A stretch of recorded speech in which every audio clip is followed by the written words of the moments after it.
cards, my friends, where time rewinds and never ends. Josh the collector leads the way in a world of heroes from yesterday.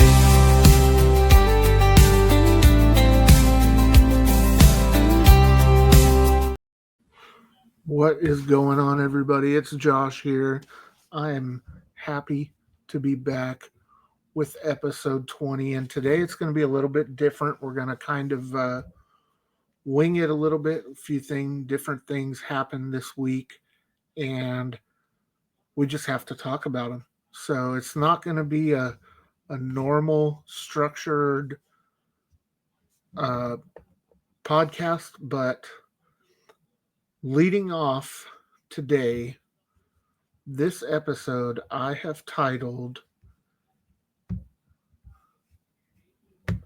The Diamond King episode.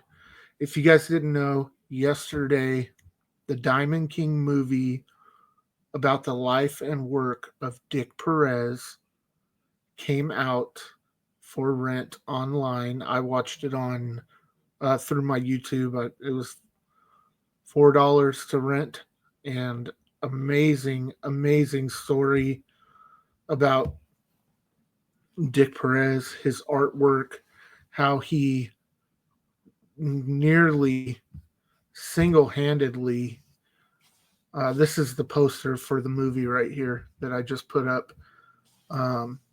Such a phenomenal movie. You guys need to see it if you haven't seen it. If you're a fan of baseball cards, you're a fan of vintage cards, you're an 80s kid like me, Dick Perez was the one who literally was the artist on all the Donruss Diamond Kings cards.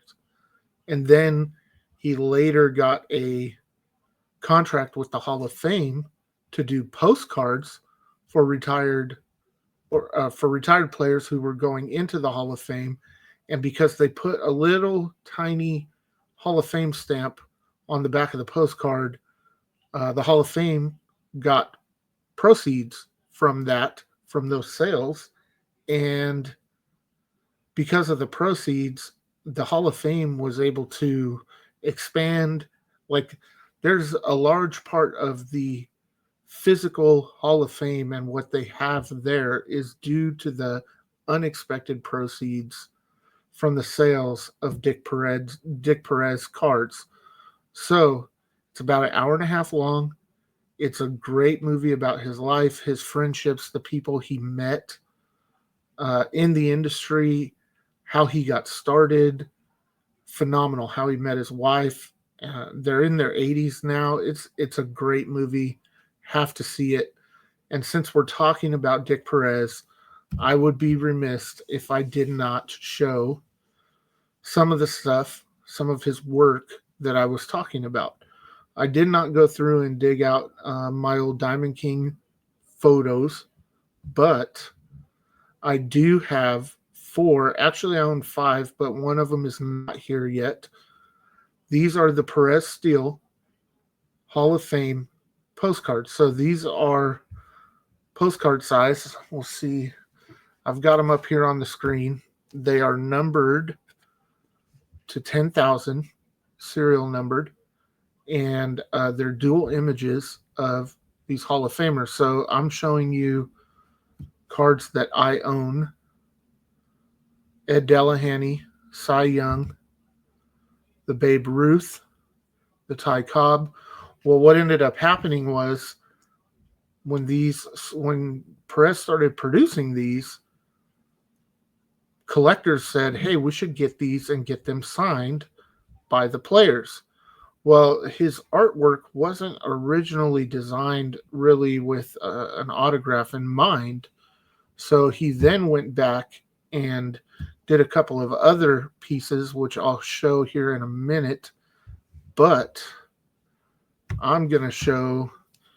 So it's kind of hard to see on the screen, but there we go. Those are the postcards. They're postcard size. So that's what they look like. Now we will get back to what we're talking about here. So these are numbered out of 10,000.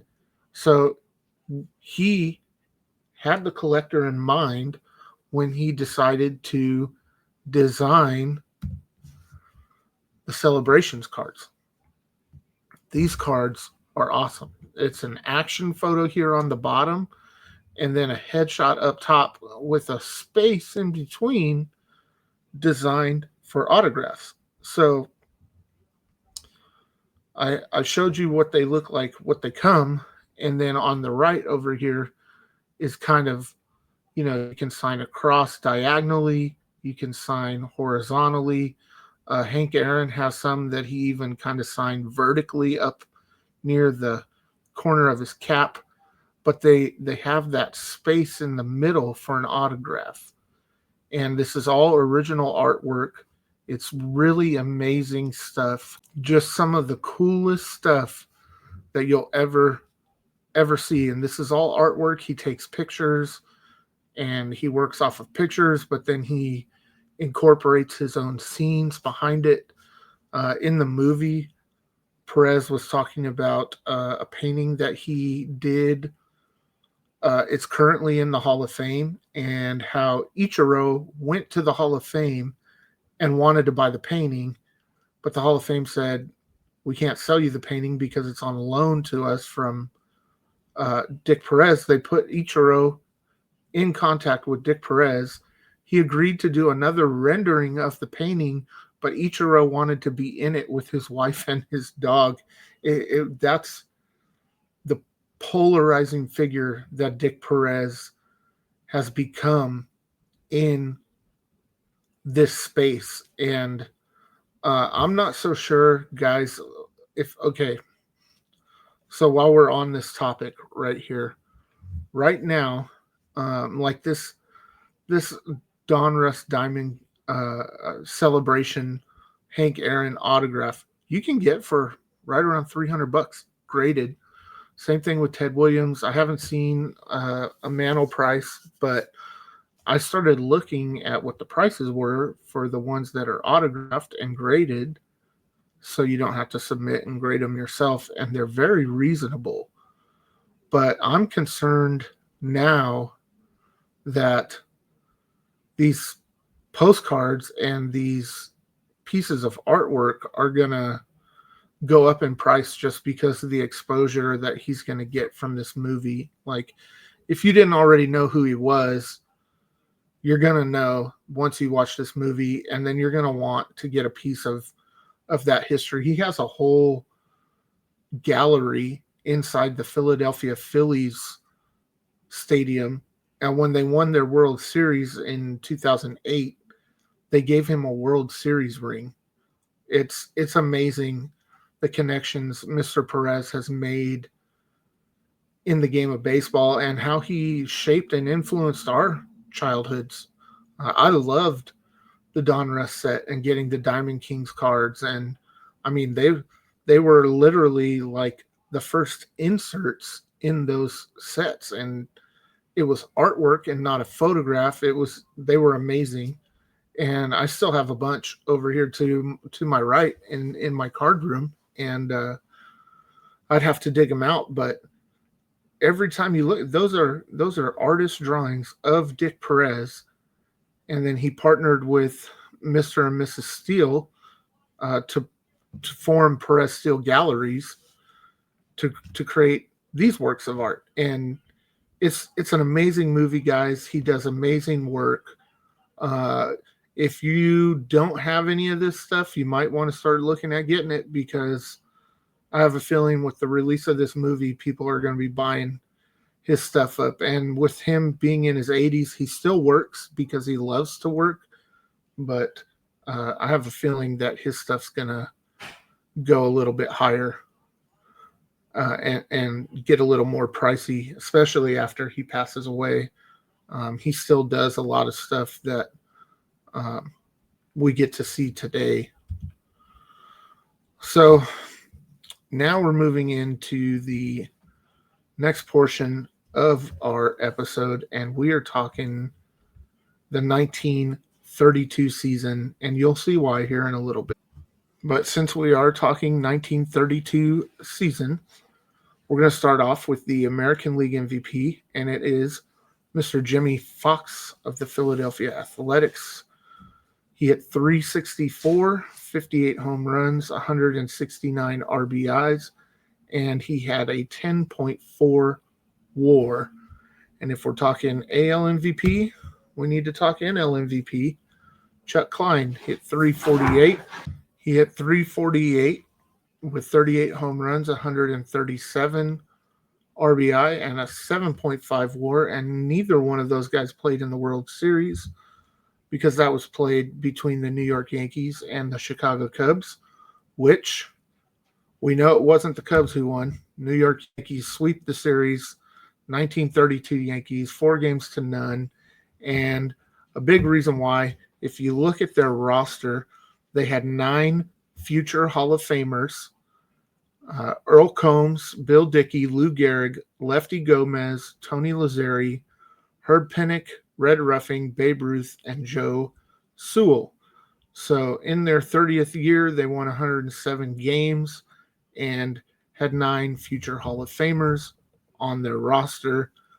So, yeah, that's a picture of the 32 Yankees there. Thought I'd throw that in. So why are we talking 1932 today? Well, because I went to the Abilene Card Show this weekend on April the 26th, and something pretty cool happened. I have been talking to a gentleman by the name of Larry. Larry was the he was the first card shop owner in the city of Abilene in the 1980s. In 1986, I believe, he opened his card shop.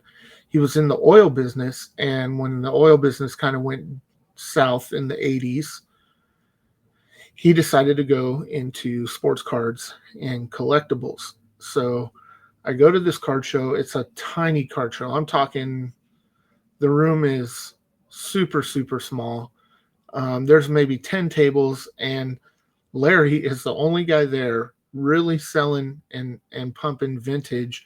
And I come across this card right here, the 1932 Bulgaria cigarettes, Schmeling and Babe Ruth, and it's in a PSA 7.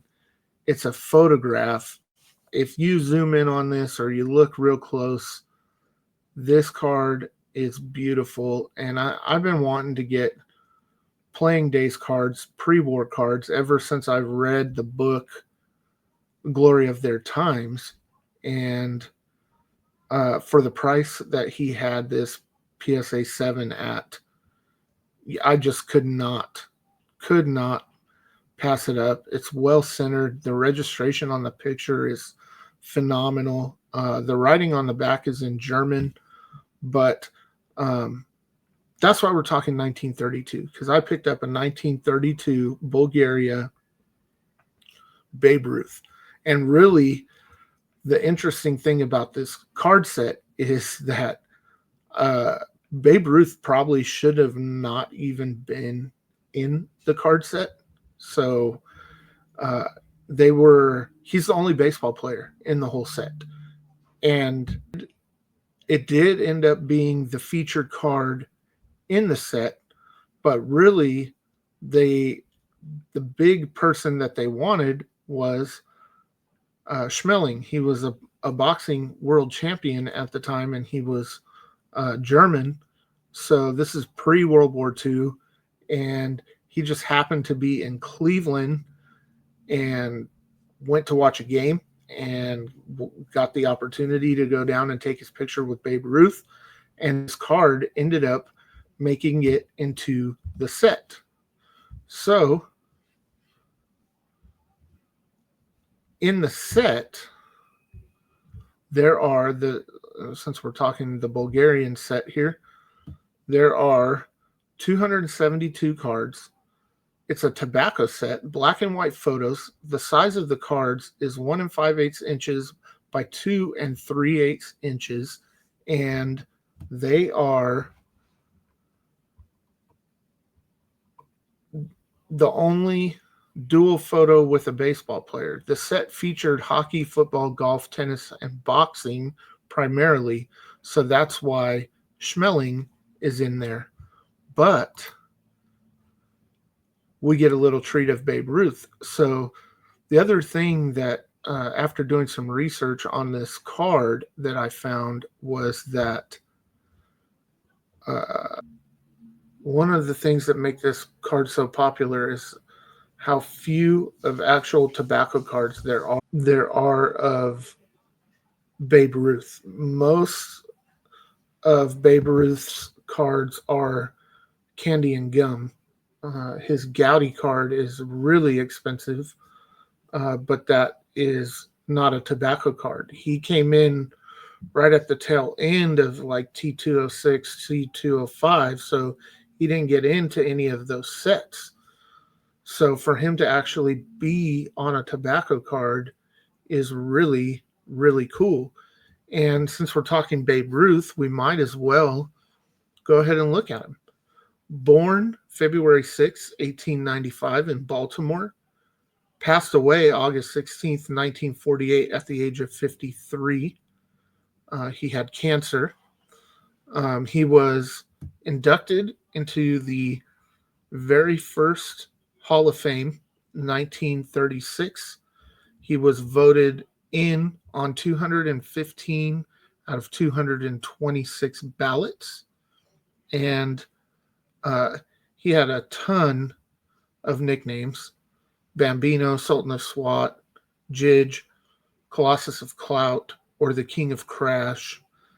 He's all the numbers he ever put up, he only won MVP one time. But 7-time World Series champion, he holds a batting title and an ERA title, a career WAR of 182.6. In 8,399 at-bats, he racked up 2,873 hits, hitting 714 home runs with a lifetime batting average of 342. So pretty crazy on Mr. Ruth. His MVP year was the 1923 season with the New York Yankees, where he posted a 14.1 WAR, which is just insane. But we're looking at 1932, so he's 3 years away from ending his career. He had an 8.5 WAR, a 341 batting average, and he still was hitting. He's 3 years away from retirement. At the age of 37, he hit 41 home runs and 137 RBIs. Just a phenomenal player all the way to the very end of his career.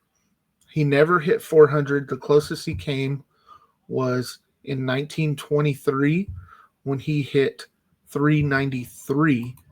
And that's about as close as you can get without getting there. But a lifetime batting average of 342. A lifetime average of 342 is completely nuts. I mean, that's crazy. But if you look at his stats, 322, 376, 378, 315, 393, 378, 290, 372, 356. I mean, he just dominated the game of baseball, and that is why he has so many accolades and is so well known around the world. He's more than just well known in the United States in the game of baseball. This guy played 21 seasons, 22 parts of 22 seasons, and he averaged 10.5 WAR throughout his career. Averaged. That's nuts. So I am super happy to pick this card up. I am super thankful to Larry. Hopefully I believe I made a new friend. We had a really good time talking baseball and old cards. This is not my first dealing with him. I did buy another card from him that I will show on a later episode. But a couple years ago, I bought the kind of cool story with him was that um, I was just getting back into cards. I was starting to get drawn towards vintage, and the first time I purchased a vintage card, I purchased a 1962 Sandy Koufax from him in 20, I believe it was 2022 or 2023. That's really when I started this process of going into vintage. And that same show, I purchased a 1958 Mickey Mantle. Both of those cards I bought raw. Both of them I ended up getting graded. I still have them, but those were my first two ever vintage card purchases. And then here we are a couple years later. I periodically will reach out to Larry and send him some cards that I'm looking for. One of the big ones I'm looking for right now is a 33 Gaudy Rogers Hornsby, just because I'm trying to collect some a lifetime 400 hitters. And the main reason is that I teach and I coach in Winters, Texas, which is where Rogers Hornsby was born. So hopefully we'll come across one pretty soon here, and I can add that one to my collection. It's going to be a hodgepodge of different cards, but I decided that that's the card that I want to go with my stuff. It's card number 119. He actually has, oh, sorry guys, the glare on my head. He actually has two cards in the 33 Gaudy set. So the one I want, it's him fielding. He's bent over. It's a card that's it's a horizontal card, not a vertical card. So I really enjoy doing business with Larry. I enjoy talking baseball with him. I'm so thankful that he is in the city of Abilene and that I've had a little bit of chance to talk to him about cards. And what's so cool about cards, especially old cards, is that I'll pull that one back up again so you guys don't have to just look at me. The provenance of cards. What is provenance? It's the history of an item, right? So somewhere along the line, I mean, if you look at the item history of this card, I'm working on getting some back information on who owned it besides before Larry and how he came into getting it. But this is all pre-World War II.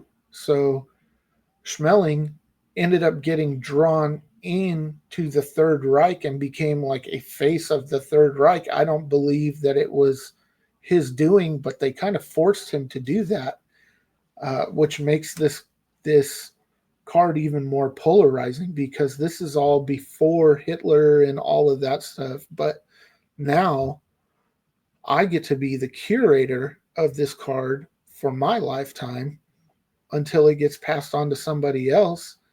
And this thing's coming up on 100 years old. We're in 2025 now, and this card was made in 1932.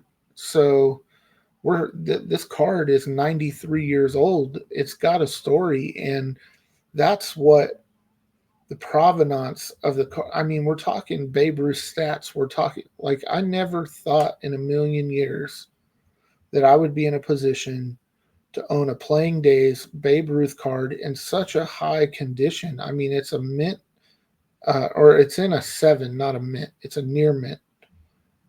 In a 7, the registration, it's a photo. It's not an artist rendering, and it's a beautiful card. It's centered well, like it just presents so well. And now I've become part of the provenance of this card.